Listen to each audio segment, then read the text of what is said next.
Good afternoon, and thank you for joining us for the Holocaust Center for Humanities Lunch and Learn program.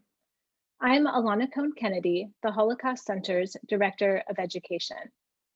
During the month of February, the Holocaust Center for Humanity will be raising support for our new book-by-book small grants program. We know that teachers often don't have the resources they need to teach about the Holocaust. The Book by Book program provides small grants up to $500 to Washington State public school teachers who need to purchase books for their students' use. Thanks to the generous support of Kate Boris Brown and Greg Brown, I'm excited to announce that all donations made to the Book by Book program, up to $5,000 this month, will be matched dollar for dollar. Just launched in January, we have already received numerous requests from teachers throughout the state of Washington. One request came from a school librarian on the Fairchild Air Force Base, where 95% of the students are children of active military. He writes, "Our history instruction here is becoming more inclusive, but there's a gap when it comes to the Holocaust and the Jewish experience that I'd very much like to make some progress on." Another teacher applying for funding for books writes, "The project I will do includes reading the book Whitebird. The theme of the book is the power of kindness to change hearts, build bridges, and save lives.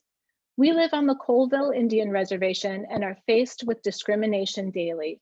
It is critical that we read books like this that address race and tolerance." How can you help? Thanks to the generous support of Kate and Greg, if you donate today, your gift can go twice as far. A gift of any amount, big or small, will be impactful and will be matched. To donate, you can check out the link in our chat or go to our website, holocaustcenterseattle.org. When we study the Holocaust, we refer to a genocide that took millions of lives and that generally took place on another continent. Today, we are going to discuss a history and genocide that took place on the very land on which we live.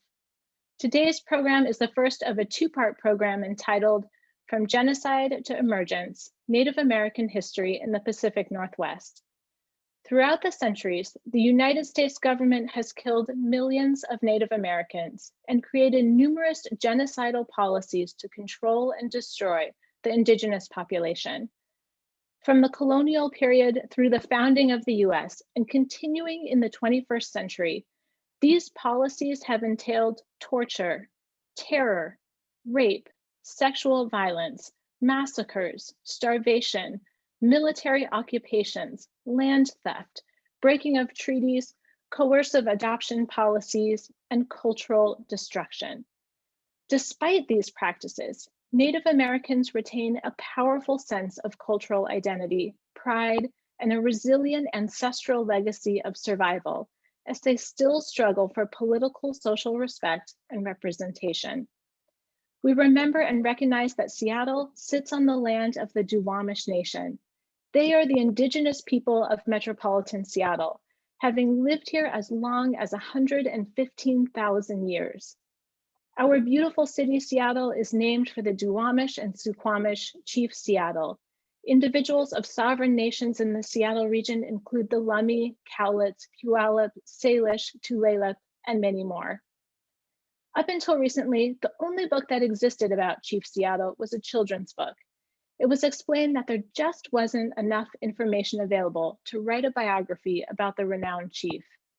It's my honor to have with us today David Buerge, a biographer and a historian to the Duwamish tribe, who has spent more than 20 years exploring Chief Seattle from a variety of sources to reveal a leader of epic character.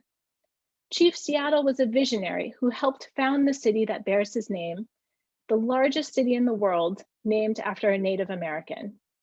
Buerge has published 14 books of history and biography. His latest book, Chief Seattle and the Town That Took His Name, is the first biography of Chief Seattle intended for adults. Thank you to our partners on this week's program, Humanities Washington, where David Buerge is part of the Speakers Bureau, Sasquatch Books, the publisher of Buerge's biography on Chief Seattle, and 8th Generation, a Native-owned business in Pike Place Market. Also, the Duwamish Tribe, National Urban Indian Family Coalition, the Potlatch Fund, and the University of Washington American Indian Studies Program. David will take questions at the end of the program. Please type in your questions at any time in the Q&A feature at the bottom of your screen. And David, thank you so much for being with us today, and I'll turn it over to you.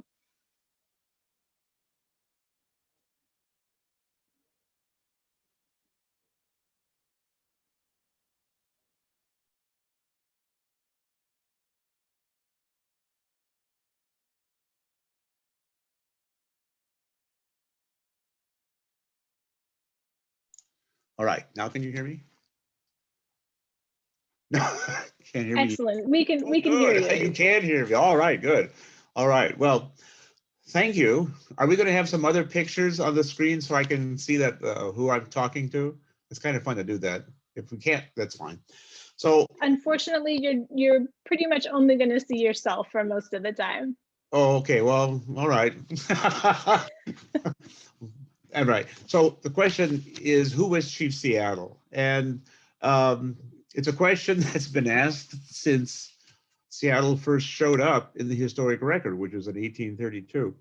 I want to talk about him and his vision and the reality he confronted that basically squashed the vision for 160 years. And it's only now that people are beginning to realize what he was about. He definitely was a visionary, but he was a eminently intelligent and creative person. Also, his personality enabled him to make these extraordinary leaps from one role to another. For the sake, he was nothing if not single-minded. And he did this for the sake of his people, but also for the sake of the people he befriended, who were the American settlers that came into the region. Well, he was born in the 1780s on Blake Island. So he told Catherine Maynard. His mother was a White River Duwamish. Her name was Shilatsa. And presumably she was noble because she gave her ancestral name to Seattle. The name it belonged to his family. And Seattle's father was Shuyahub, who was probably also from a place called Flea's House, which was 1 mile upstream from the White River Village. I'll be speaking about that in a bit. And but he also had ties with the Suquamish. So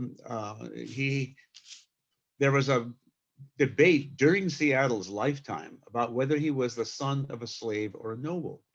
And we have to understand that the debate has its roots in the catastrophic depopulation of the native people that happened probably in the late 1780s, early 1790s, in which probably over half the population disappeared. That caused societies to crash, and there weren't a lot of structures remaining. It took several years for the tribes to restore some sense of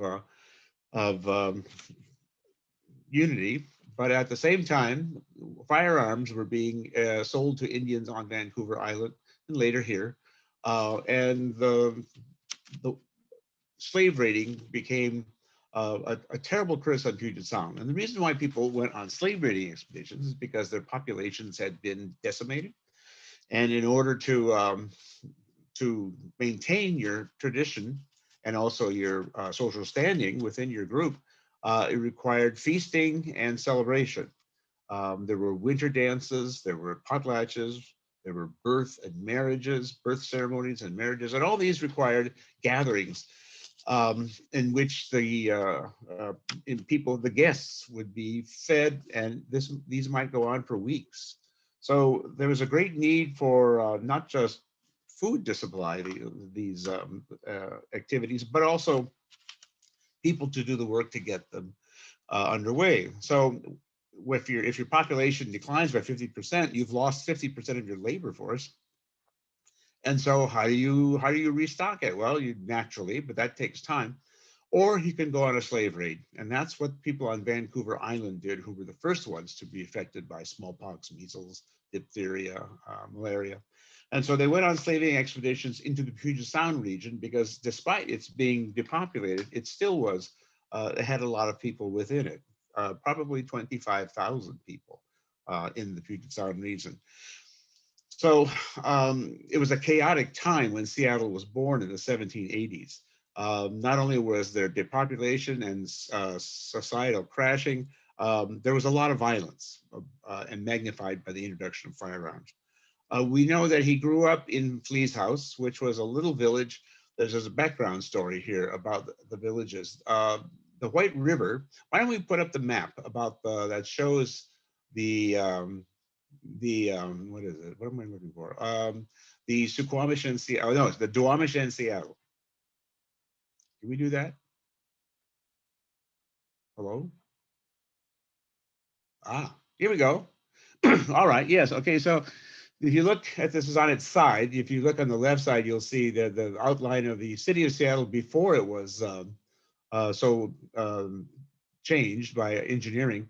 But you'll see a river from the mouth of Elliott Bay on the left side, and then it goes upstream and it splits, and it goes up to the top of the page. That's the Black River. Well, actually, the Black River just goes from 20 to 19, and then the Cedar River goes up further north, further east. And then the lower White River extends to the right. And there are two villages, one at 22, one at 23. And the one at 23, 24, is Flea's house, Chutapaltwapj. And the people who live there were the Chutapaltwapj. They apparently were devastated by smallpox or whatever the disease was. And also at the same time, and this is where Flea's house was located, probably on that forested hill in the background. By the way, this is a modern photo of the White River, which now the Green River. Only half the water flows through it now as once did. But in any case, when there was a great flood at about the same time as the epidemic, and it left a jam of logs on the lower White River that was so long-lived that trees actually grew on its surface, and the silt piled up by the river nourished these trees. And it was a mile long. And at the upriver end was Flea's house. And so 5 noble families from the Black River, these are Duwamish families. The White River people are also kin of the Duwamish. They have a different name. They're the Stakabj, or Chutabaltuabj. In any case, they pulled up their house stakes literally and built a new village at the lower downwater end of the log jam. And they began to lord it over the area. They were at war at one time or another with all their neighbors, and they treated the people at Flea's house like slaves. So apparently Flea's house had undergone a disaster. It had a legend associated with it, and those kinds of villages usually were noble villages. And so apparently its nobility died. And so it was treated in the most offhand manner by the people of Stukabj. Well, Seattle's mother was one of the people in one of those 5 families that came down to rebuild the village. And her husband was apparently from Flea's house, but had strong Suquamish connections. He also had connections with people in Quilcene. But in any case, Seattle was the issue of these two. And was he a noble or was he a slave? Well, it depends on who's asking the question. And it also depends on what little we know. And he was certainly had a noble background on his mother's side. His father was a significant personality in Suquamish, amongst the Suquamish people and the lower White River people. So we assume during this time, of course, you had ambitious people who may not have been noble who showed up and became powerful leaders in the state of flux that the society was in. Well, anyway, Seattle was born and grew up in Flea's house. And as he became an adolescent, it was expected that all children would go to undergo a vision quest. And this was to basically go to some isolated spot for 3 or 4 days and fast and clean yourself and then purify yourself. And then in his case, this was on a lake, Lake Burien, of all places, if you can imagine. Its native name is Huayuk, which means thunder.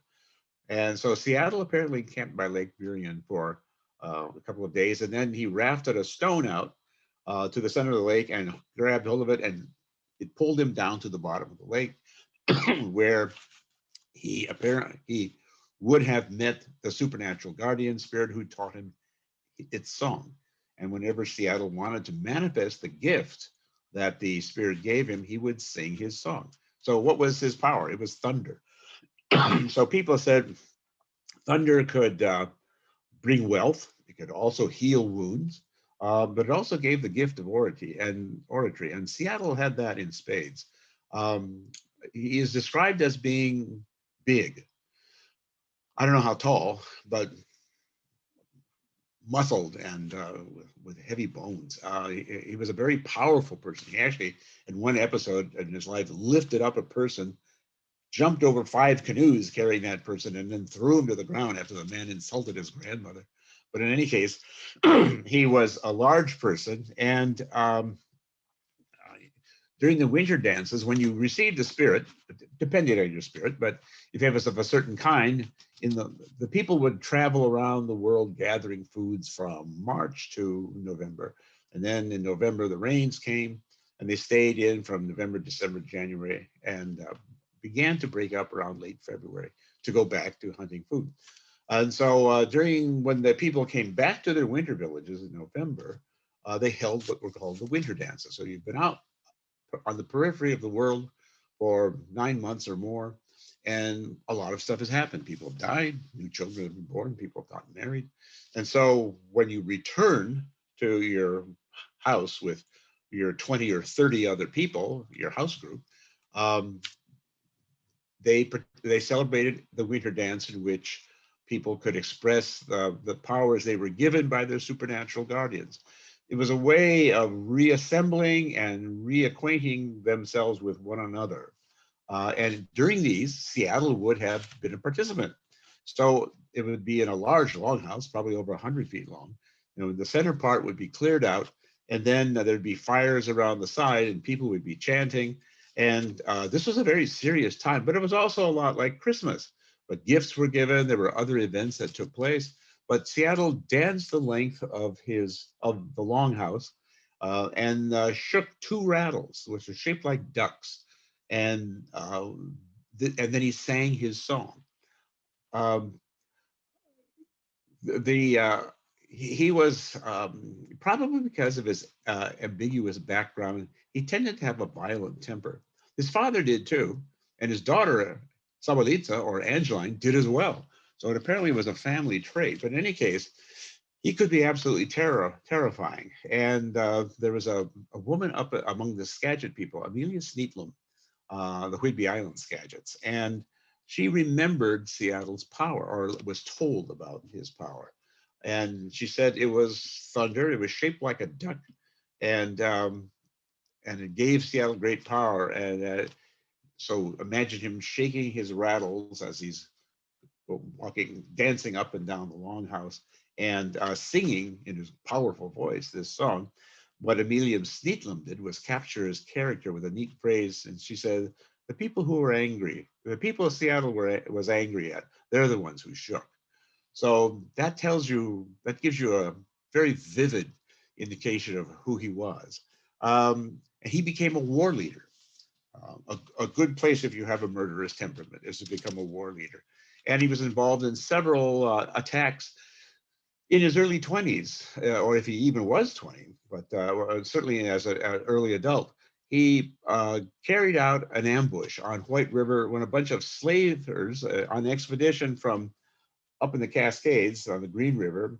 And the slave raids came primarily from the north, from Vancouver Island, but they also came, this is a sketch of the raid. So what he did was, slave raiders were coming down what was then the White River and on their way to Elliott Bay to attack the villages. So what Seattle did, now this is a person who some people say, "Oh, you're just a slave. Why are we listening to you?" But his ideas were quite brilliant. And so he said, "Okay, I know the area. What we're going to do is we're going to drop a tree. You see this tree across the river. So it's just above the water. And usually raiders come down. You can see the black raiding canoe coming down, and there's 2-3 canoes piling up on this log. So the raids usually took place at night. They would come down in the dead of night, and then they would sequester themselves near the village they were going to hit, and then just before dawn, they'd attack. Well, so here was this group of 5 canoes coming down the White River, and they could not see very far ahead, and they certainly didn't see the log, and so they upended. They hit the log and upended, and many of them, you see them in the water here. And on the shore, people started firing arrows at them, and as they would swim ashore, they would bash their heads in or cleave their skulls with stone axes or whatever, but it was a bloody success. And this characterized Seattle's mode of warfare. It was very cleverly done. He was as tactical as well as a strategic thinker. And it was bloody, and it was successful. Very few of these people survived. And so that made him a notable figure amongst his people. He also carried out an attack against the Sklallam people on the Strait of Juan de Fuca, and he slew a chief there, he said, and he got a strand of haikua, tusk shells, as booty from that particular raid. He carried in 1841. He carried out never mind. Okay, in 18 the attack on the Sklallam was probably around 1825.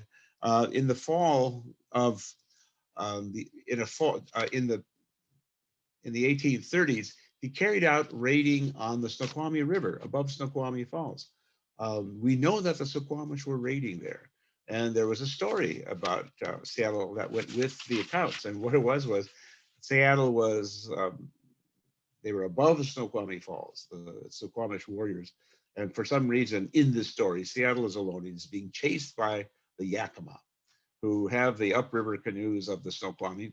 And so they're chasing Seattle down the Snoqualmie River above the falls. And just before, Seattle knows where the falls are, the Yakima don't. So just before his canoe goes over the falls, he leaps out of it and lands on a promontory at the brink of the falls, to this day called Seattle Rock. I should say what's left of it. The Puget Power blew it up long ago, but in any case, a stump still survives, and that's what's left of Seattle Rock. The Yakima, the current, were unable to stop, and the current carried them over the falls. And so they died, and Seattle survived. There's no mention how he got back off the rock, but that was, the story was a great one. Did it really happen? Something like it probably did. The story of leaping onto the falls seems a bit much, but we're often surprised at what we find out when we do our historical research. Well, there's only one story though, so there's no other stories that I can use to frame it. In any case, in 1841, he carried out another raid. He and his brother Curly, Soquarl, he and his brother carried out another raid on the White River, further up, in which they attacked a village and killed several. There's Curly. And Curly is dressed in Hudson's Bay Company gear. He's wearing leggings, which were part of the native dress. He holds a dagger in his right hand and a long rifle in his left, and he has a beautiful vermilion coat. I did this watercolor from a sketch that was made in the 1850s by a surgeon on board the USS Decatur, who later on apparently spilled gravy all over it, so it was pretty smudged. I could get the outline, and so then what I did was I colored it in. So he's wearing a vermilion coat, and he has a purse, a Hudson's Bay Company beaded purse. And so he was Seattle's brother or half-brother. He was one of the chiefs of the Duwamish on Elliott Bay. But in any case, they attacked the White River Village and killed many and took many as hostages and sold them as slaves. His greatest attack was on the Chemicum, and it happened around 1845. And there were a lot of politics involved, but mostly what it was that the Suquamish and the Sklallam wanted to get rid of the Chemicum once and for all because they had been a troublesome people. So they did. They attacked at night. The warriors formed a circle around the Chemicum village, and then as the dawn began to rise up, the person they were looking for or going to kill came out of his house to dig clams. They shot him down, and then they attacked the village and wiped it out, even using axes to kill the people. And during the melee, the Chemicums a few people actually managed to get their weapons, and they shot back, and a musket shot pierced Seattle's youngest son's spine, and he dropped. In Seattle, the words we hear from the story said, "Oh, my son, he is down." That seemed to have affected Seattle very deeply, because not long after that, and this was in 1845, so he's in his 50s, pushing 60. That's pretty old for a war leader. And also, if you were going to have any influence in your group, you would have to become a leader at one point or another. And a leader's temperament was very different than a war leader. A war leader was expected to be violent, but a leader, a chief, was expected to be beneficent and was able to listen and help resolve conflicts. Well, that was a big leap for Seattle to make if he wanted to do that. He did. As I had mentioned, he was nothing if not single-minded.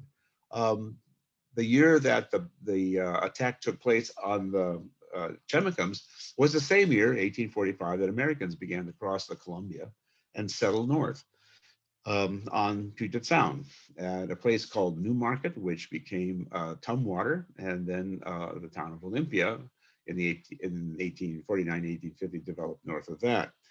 The Americans were coming in large numbers. Because this is the Holocaust Center, I want to focus primarily on Seattle's role in attempting to create a hybrid racial society for he and the Americans. I won't get ahead of myself. In any case, in 1845, the Americans show up. In 1847, there's killings in the Whitman Mission on Walla Walla River, and Oregon, which is a territory at this point, calls out the territorial militia, and the Cayuse Indian War begins. It's the first Indian War in the Pacific Northwest, starting in 1847. At that same time, there were more diseases coming in, particularly measles. A group of Walla Walla Indians who had gone down to Sacramento to try to avenge the death of one of their own,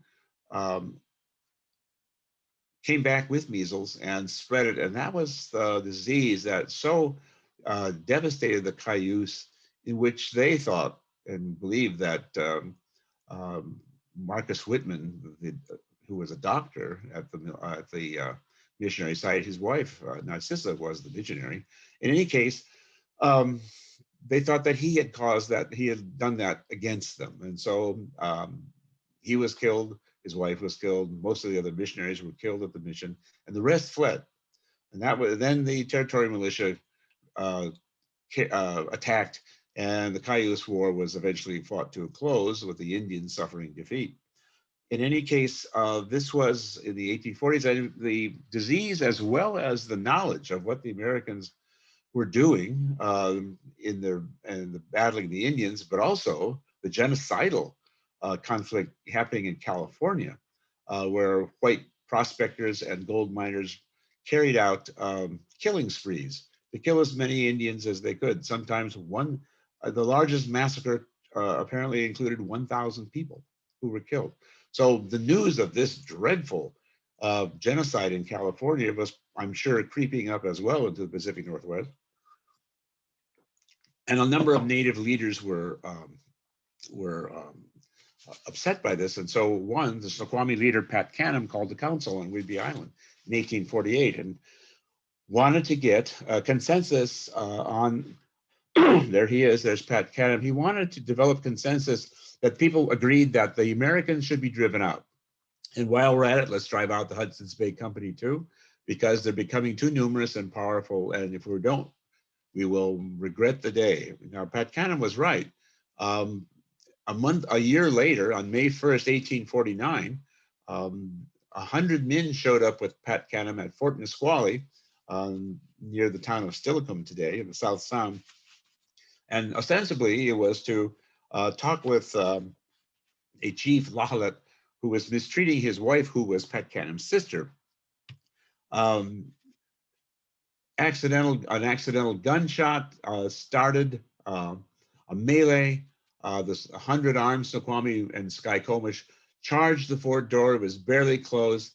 And in the process, an American was locked outside and killed, a man named Wallace. And then supposedly, Americans said when Pat Canham, who was in the fort at the time, who managed to escape, as he led his people back home after this melee that didn't really succeed in doing much, except killing several people. They claimed that he told them he was going to come back and wipe them all out. So the Americans were duly alarmed, and they decided to demonstrate a show of force.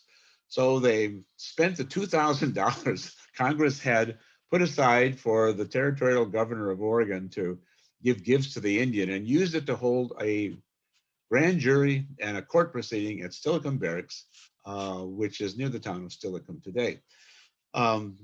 They arrested 4 of Pat Canham's brothers. Pat Canham actually turned them in. They acquitted 2, but they convicted another 2 of murder and hung them, and required all the people in the area, all the Native people in the area, to assemble and observe.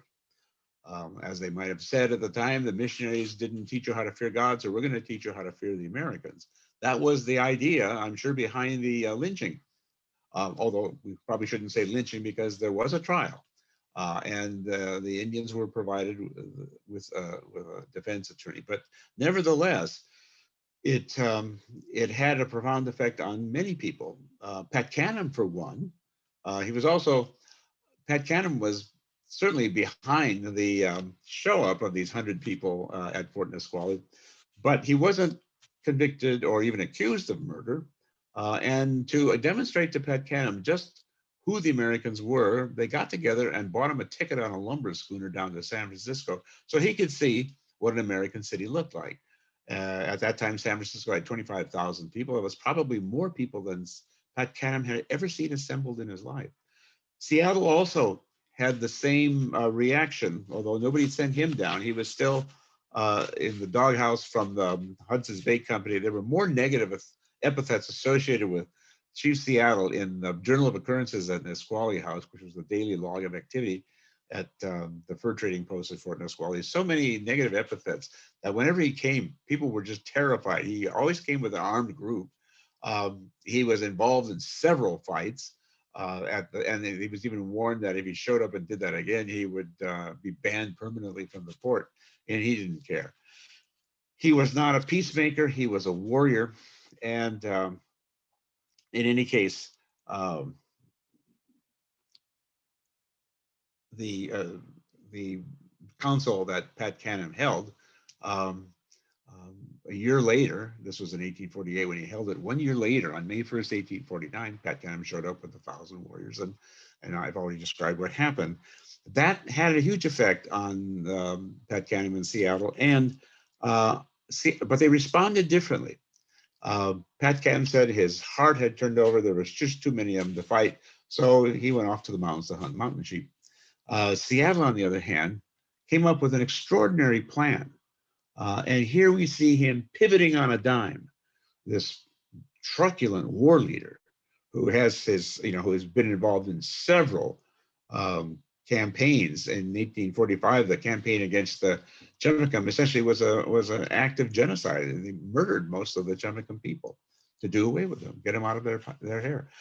So he changes from the warrior, to what the Spanish would call an empresario. So what he did was he moved about 200 of his Duwamish people down to the southern end of the Sound on Budd Inlet. That's where the first Americans had settled at New Market, later called Tumwater. And in 1849 and 1850, they began to erect a new village that would be called Olympia. So Seattle showed up with several hundred Duwamish, and they camped on the west side of a peninsula that Olympia is on. And the Americans called the village Chinook Street. Chinook was a trade jargon that was used. It had about 200 or 300 words, and it was a patois where people who didn't know each other's language could at least communicate in this simple trade language. So he's there, and what he's doing is he's looking for Americans to take back to his country to settle among his people. He's actively going out and recruiting Americans to go north. His idea is of a hybrid racial culture.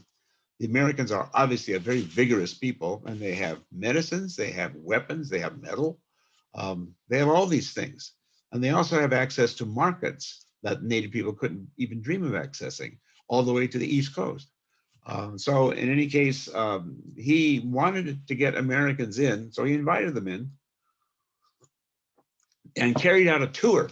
He would send the Americans with some of his people north to Elliott Bay, and they would explore, and he wanted them to settle there, and they began to do it. Um, um, oh, just a minute. I'm in the middle of a presentation right now. Oh yeah, no problem. Okay. Anyway, he one of the Maples, Charles Maple, Luther Collins, some of the earliest settlers in King County were those that Seattle had invited to come up and see his territory and settle there, and they did. He also invited three prominent American settlers, Isaac Eby, Benjamin Franklin Shaw, and Daniel Kinsey, to explore north. They say they took a longboat. I think it may have been a canoe. In any case, because they knew exactly where to take the Americans. Seattle had connections with the Suquamish on the west side of the Sound, but he brought the Americans to the east side of the Sound. That's where the Duwamish lived. And that's where most of the arable land was. The Indians had large gardens in the White River Valley, the Duwamish, and the Black River Valley, and covering hundreds of acres. And they knew the Americans were farming people. So he brought them there. And as the craft they were on headed east into Elliott Bay, they started at Olympia and they headed east. They came to a large longhouse where Pioneer Square in Seattle is today. And as the boat crunched on the shore, scores of people raced out of the longhouse, jumping up and down and shooting muskets in the air. Well, of course, the Americans thought they were already dead.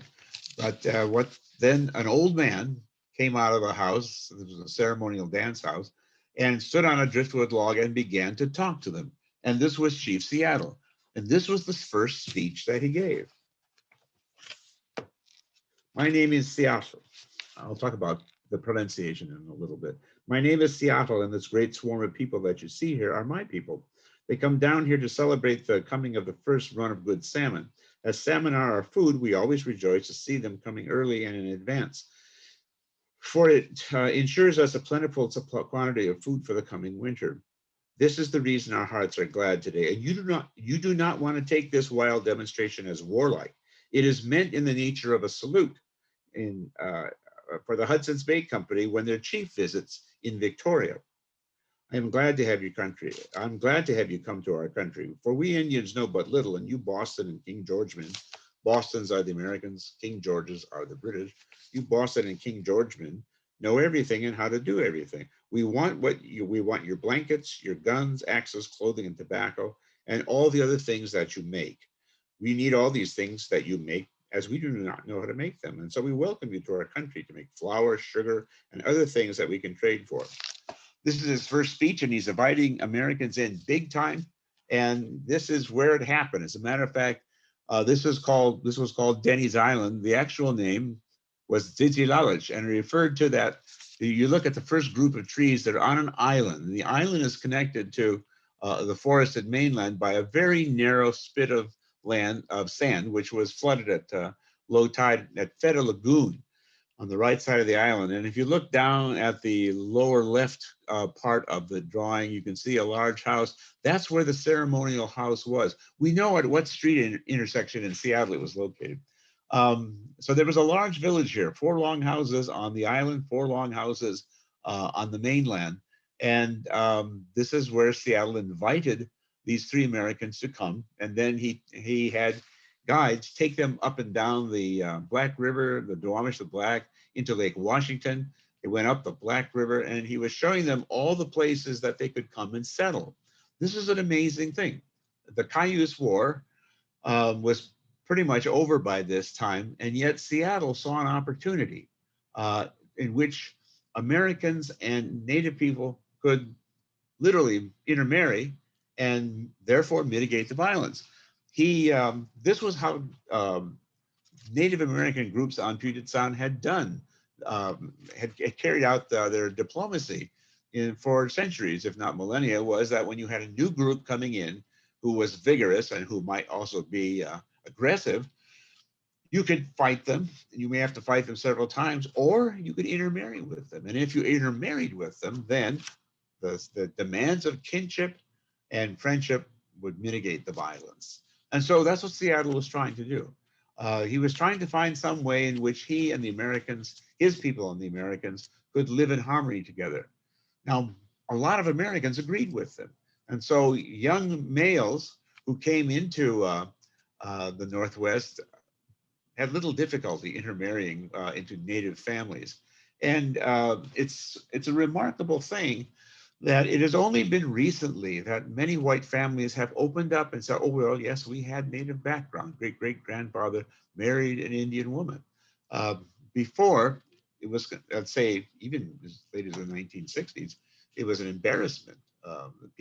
Whites regarded that as an embarrassment, as it was called by other whites, racial suicide, interracial marriage. There were laws on the books in most of the states of the United States preventing any interracial marriage. And it was probably, Washington had a little more cosmopolitan history, but nevertheless, they were called squaw men, and they were thought to be social failures and misfits. But probably 60 or 70%, and these aren't my numbers, they're Elwood Evans' numbers. He was an early historian of the region. He said 60 to 70% of the single white Americans that came into the Northwest married Indians and developed families, and most of these families still exist. So that was Seattle's goal. It was an extraordinary goal. And Chinook Street lasted for about 2 or 3 years, and then, as is often the case, the people of Olympia became afraid of a large number of people, native people near them, and so essentially they exiled them. They signed the treaty in 1854, and the Indians were given a year to get out, and they went to Squaxin Island, north of Olympia. The same was true here. This ideal of cooperation between Native and American in this little town in Elliott Bay was extraordinary. First of all, Seattle had found a merchant. His name was Robert Fay, and he had come up here to develop a salmon fishery, and he did. And there's Robert Fay, and Seattle was his partner. So Seattle got 700 native people to catch fish for Fay. Fay had a cooper with him, George Martin, a Swedish cooper, and they would barrel the salmon. His goal was to sell it to San Francisco, where they'd eat anything, and also to Hawaii, as the Hudson's Bay Company did. Unfortunately, George Martin wasn't the best cooper, and most of the fish rotted on the voyage south. And so Fay decided, this isn't for me, I'm going to settle on Whidbey. So Seattle had to go back down to Olympia to find someone to take his place. And the person he found was David Maynard, Doc Maynard. Doc Maynard was having an affair with a woman. Well, not really, it wasn't. She had lost her husband on the wagon train coming west. So they fell in love, and but her brother, who was Michael Simmons, didn't want this to go forward. He didn't want it. He knew that Maynard was married and had a wife in Ohio, and so as Maynard certainly did. So Maynard was trying to get a divorce and to marry Catherine Trotman, but Seattle gave him his granddaughter to get him to come up to Elliott Bay. Maynard was in Olympia from California and selling a bunch of secondhand damaged goods. And Seattle said, you can do better where I come from, and I would like to have you settle amongst our people. And I understand you're having not marital problems. I understand you're having love problems. I can solve that too. I have a granddaughter, her name's Elizabeth. You should live together with her and marry her. And so Seattle brought Maynard and Betsy up north. The Indians built him a house on the shore of Elliott Bay. Maynard stocked it with a store, and he even got his brother Curly to offer his daughter Susan as he got Yesler to take up with Curly's daughter, whose name was Julia. No, okay, yeah. Anyway, with his daughter whose name was Susan, and they had a child whose name was Julia. So the Indians were very energetic and optimistic about this experiment that Seattle had, which was to create this progressive. He wouldn't have used the word the progressive, but it was progressive, and comradely group. And to show their appreciation of Seattle's effort, because he was a great chief and he had huge amounts of influences, the settlers named their town after him. Later, when middle class people came in carrying lots of racial baggage, the questions are, why would you name your city after an Indian? It was considered something unpleasant. And so the pioneers hemmed and hawed, said, well, because it sounded nice. The name sounded nice. Well, they couldn't even pronounce the name. So let's take a bit here. And how do you pronounce Seattle's name? I use the name Seattle in my book, and I use it as you hear here. But in the native language, it's a word of 2 or 3 or 2.5 syllables, and it starts with C. And at the end of C, you have a full glottal stop. His name is Seattle. They would pronounce it C-A. And there's a gap you see between the C and the A. It's like when you say uh-oh, there's a gap between the and the O. So it's C-A. And then at the very end, you have, and most English people can't even begin to pronounce this, a voiceless lateral alveolar fricative. You have Seattle. Seattle. The whites heard 3 syllables during his lifetime. And so he became Seattle to them. And it's closer than self. There is no TH in Lushootseed, the native Puget Sound language. So self it cannot be. So you can either pronounce it Seattle or Seattle, but not self, no TH. All right.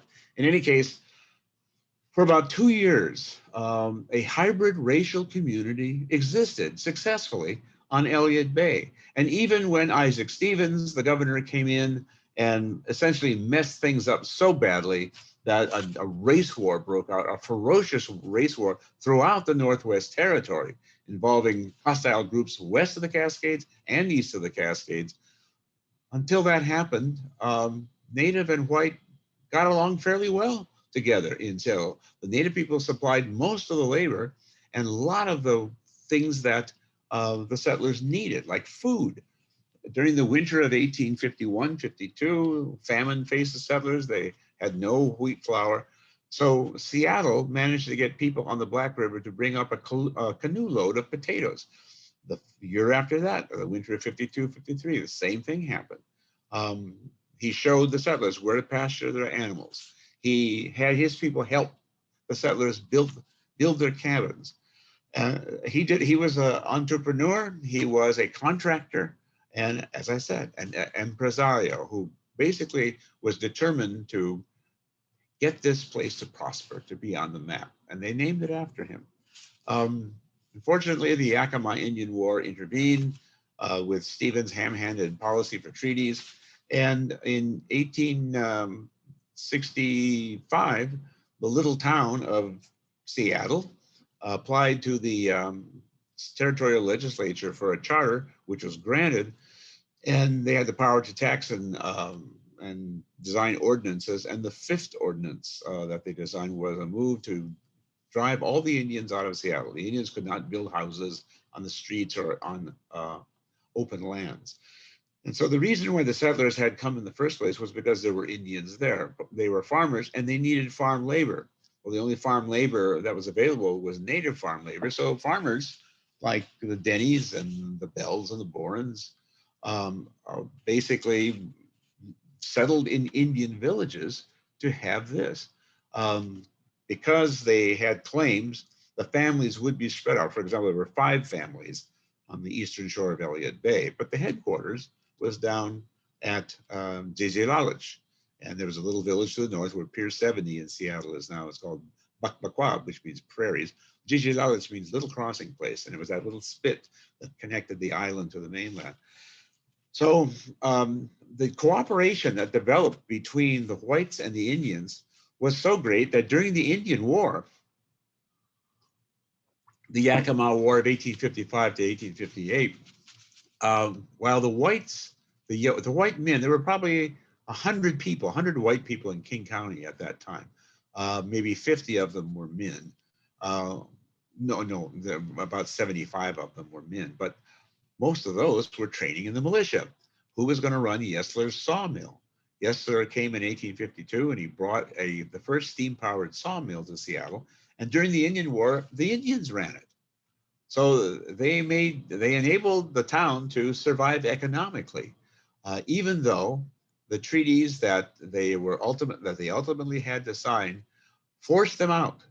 And whereas Seattle had invited Americans in to the native community, wanted them to intermarry, which many did, but the American government wanted to separate Indian and white and put the Indians on reservations distant from centers, white centers of commerce. Seattle, the town of Seattle being one of those. So it was, we have about 9 minutes. Seattle's vision died. As I say, it was vital and successful for about 2 years. Eventually, in 1865, Seattle himself was exiled to the western shore of the Sound. He died alone, and when he did die, Seattle had 2 territorial newspapers, and there were several other territorial newspapers on Puget Sound. Not a single one of them mentioned his passing. He was not news anymore. And the loss of his vision of a biracial community went with him, but a century later, the stigma of interracial marriage is beginning to lessen, and Americans are intermarrying with one another from different races. So Seattle had a vision that extended. It took a century for it to be realized. So that's pretty much what I have to say about Seattle. So if you have any questions now, let's take them. Thank you so much, David. There are actually many questions, Good, and I good. want to start with one that came in from Alan, who asks, how did Chief Seattle communicate with the Americans? Had he learned Yes. English, or did they have an interpreter?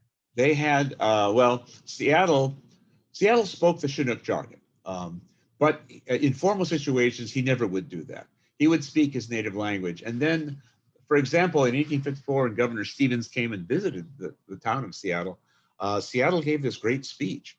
And what he did was he gave it in the native language, which was translated by Benjamin Franklin Shaw into Chinook jargon. No, excuse me, by a man named Taylor, an Indian named Taylor, translated it into Chinook jargon.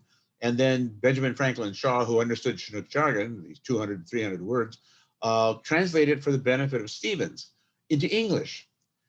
So Henry Allen Smith was a doctor in the audience, and he took notes of that, and he became Seattle's famous speech, although it's more Smith than Seattle.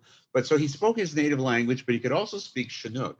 But generally, a chief would send speakers out on his behalf to negotiate or whatever. He also, toward the end of his life, he was trying to establish economic contacts with families so his people could live where they normally had in the Duwamish area, but also where they would be able to find employment at sawmills and the like. Okay, next question. So David, there's another question here that comes from Elton, who writes, I'm reading and learning about Native Americans in Washington, Montana, and Wyoming. What books would you suggest I read if I wanted to know more about the real history and culture in the Puget Sound area? Yeah, in the Puget Sound area, I would read Indians in the Making. Her name, the author's name will come to, but the title of the book is Indians in the Making, and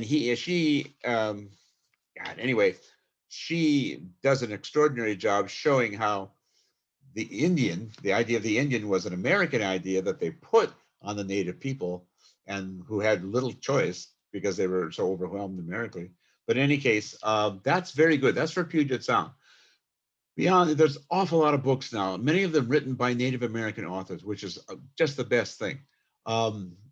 There's one called, and I cannot remember these now that I have to, but there's a biography of Katie Gale, who was a Native person who lived at the head of the Sound near Olympia and ran her own oyster business. But Her name is Harmon, who wrote Indians in the Making. Alexandra Harmon, Harmon. Anything you could read, more recent books about the interior Indians, Click Rielander and Ruby and Brown used to write these wonderful books. A.J. Splon, these were written near the turn of the century, and they have extraordinarily good detail. Lucullus McWhorter was a Yakima rancher, and he was fascinated by the Indians, and he took their side. He defended them in court, and he collected reams and reams of information from the interior group. So anything by Lucullus McWhorter is great. But you go to any bookstore and you'll find a shelf of Native American books. And the ones that I do like the old ones, because even though they are obviously racist, I mean, they talk about, well, the Indians just weren't good neighbors. Well, not when you're shooting them, but in any case, I enjoy reading those because the details they provide, you can get nowhere else. But any Indian reservation too, the gift shop will have books about Indians. The Duwamish Longhouse in the southern end of Seattle has a very wide range of books about Native American history and the relationship between Native Americans and non-Native Americans. David, I want to thank you so much. You are such a wealth of knowledge and historical information. I want to read one comment to you here just to help close us out that came in from Susan. And Susan, thank you for being a regular at our Lunch and Learn programs. She writes, "Wonderful presentation. You are a terrific historian. Thank you so much for the inspirational discourse on Chief Seattle." Well, thank you very much. I'm glad that I could inspire and provide you information. Everybody's fascinated by the speech that he never made, and the speech has obscured the man. And so I thought it was time that the turn of the century would have been a great time to write a biography of Seattle, because many of the people that he knew were still around. He died in 1866, but nobody did. And it's 160 years until I write this biography of Seattle. I mean, I'm frankly embarrassed by that. But I did it on a dare, and I'm glad I did it. I'm waiting for a native biography of Seattle. I think that's got to happen as well. Mm-hmm. But in any case, thank you very much. Thank you so much, and I really encourage all of our listeners to check out David's book on Chief Seattle. It's a remarkable book and available online in local bookstores. You can, as David said, buy it at the Duwamish Longhouse as well, which is where I purchased my copy. So thank you so much, David, for being with us today. We look forward to hearing more from you. And I'm on time, aren't I? You're right on time. Over the time. Wow. You're right on time. The first person helps having a big clock for you to look at. Great.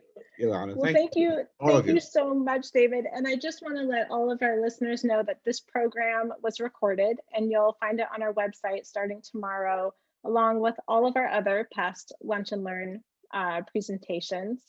The views, information, or opinions expressed in these programs are those of the individuals involved and do not necessarily represent those of the Holocaust Center for Humanity. Thank you to Michelle Quinones for providing closed captioning for us today. There we go. Better if you can see me. And I want to give a special thank you to Richard Green, our Museum and Technology Director, who is running the technical side of this show and who was the driving force behind this two-part series. Also, a huge thank you to our Executive Director, Dee Simon, and to our entire team, Nicole Bella, Lori Werschel-Cohen, Julia Thompson, Paul Regelbrug, Sydney Draytel, Ellie Selesky, Amanda Davis, Rick Brewer, Katie Lawrence, and Morgan Romero. Please join us next week for the second of this two-part series, From Genocide to Emergence in Our Homeland, with Daryl Hilaire, the Executive Director and co-founder of Children of the Setting Sun Productions. Daryl will guide us through a journey of the Coast Salish people from European contact through their experiences with disease, boarding schools, forced relocation, Christianity, and into today's times, where we begin to see an emergence of culture and language in tribal communities. Thank you so much for joining us, and we look forward to seeing you next week. This concludes our program for today.